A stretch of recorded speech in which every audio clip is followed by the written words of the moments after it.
Hello everybody, मैं हूं advocate Shiv Mishra और आज हम ये जानेंगे कि सीआरपीसी जो पहले है क्रिमिनल प्रोसीजर कोड, उसके सेक्शन 207 में एक्यूज पर्सन का को जो ट्रायल शुरू होने के पहले प्रोसिक्यूशन किस किस डॉक्यूमेंट पर डिपेंड करता था, वो supply of document prosecution charge बनने के पहले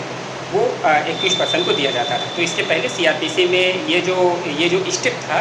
ये 207 में इसके बारे में डिटेल दिया गया था और चार्ज फ्रेम होने के पहले एक्यूज पर्सन को प्रोसिक्यूशन जो भी मटेरियल पे प्रोसिक्यूशन अपने केस को प्रूव करना चाहेगा, वो सारे मटेरियल एक्यूज पर्सन को वो 207 सीआरपीसी में के तहत मजिस्ट्रेट के द्वारा दिया जाना चाहिए। तो प्रेजेंट टाइम में अगर हम देखें, भारतीय नागरिक सुरक्षा संहिता 2023 जो कि 1 जुलाई 2024 से हमारे पूरे इंडिया में इसका इन्फोर्समेंट हो चुका है। तो 207 जो पहले सीआरपीसी में था कि supply of document to the accuse person, उसके बारे में बीएनएसएस के सेक्शन 230 में इसके बारे में दिया गया है। तो बेसिकली अगर हम देखें तो जो supplying of document to the accuse person, इसका जो मेन ऑब्जेक्ट है, वो मेन ऑब्जेक्ट बेसिकली जो अगर हम देखें हमारे कॉन्स्टिट्यूशन में आर्टिकल जो 21 है, जो हमारे पार्ट 3 में है, आर्टिकल 21 जिसको हम फंडामेंटल राइट्स, जो पार्ट 3 में जिसके बारे में फंडामेंटल राइट के बारे में जो डिस्कस किया गया है, उसमें अगर हम देखें तो जो आर्टिकल 21 है, राइट टू फेयर ट्रायल, एक एक्यूज पर्सन का भी एक राइट होता है कि फेयर ट्रायल हो, ये इसका कॉन्स्टिट्यूशन राइट है। तो जो 207 सीआरपीसी के जो प्रोविज़न है, जो प्रेजेंट टाइम में 230 बीएनएस के जो प्रोविज़न है, वो बेसिकली जो कनेक्ट करता है वो article 21 right to fair trial और नेचुरल जस्टिस का जो प्रिंसिपल है, जैसे कि किसी भी पर्सन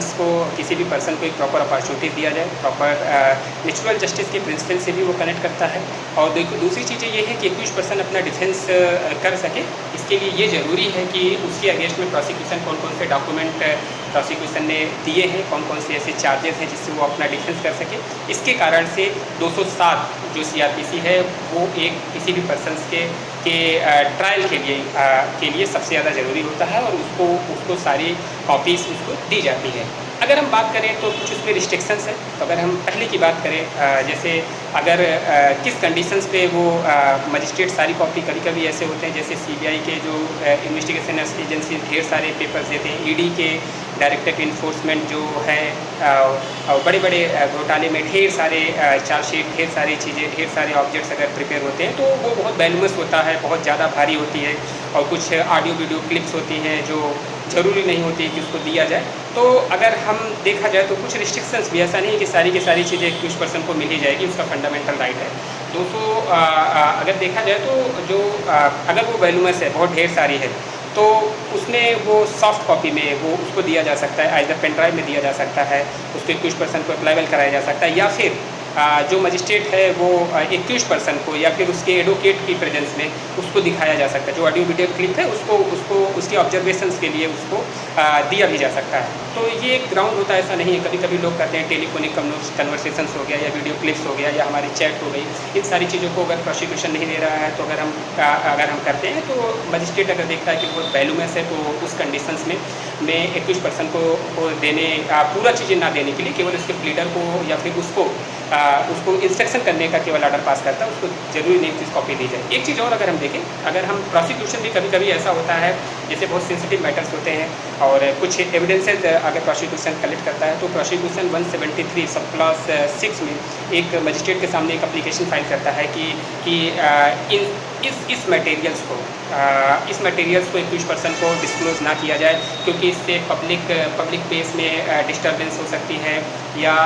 इससे इनडफ जस्टिस हो सकता है। वो एप्रीहेंशन दिखाते हैं कि इस कारण से इसको नहीं दिया जाना चाहिए। ऐसा वो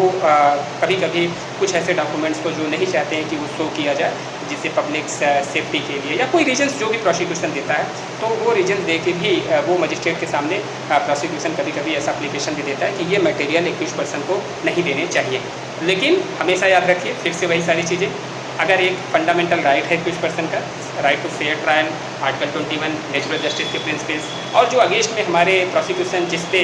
रिलाई कर रहा है, वो चीज़ें हमको भी पता होना चाहिए जिससे मैं अपना प्रॉपर डिफेंस कर सकूं। इन सारी चीज़ों के लिए सीआरपीसी के सेक्शन 207 में इसके बारे में प्रोविज़न दिया गया है और हमारे नए वाले जो भारतीय नागरिक सुरक्षा संहिता है उसमें इसके बारे में 230 में प्रोविज़न दिया गया है।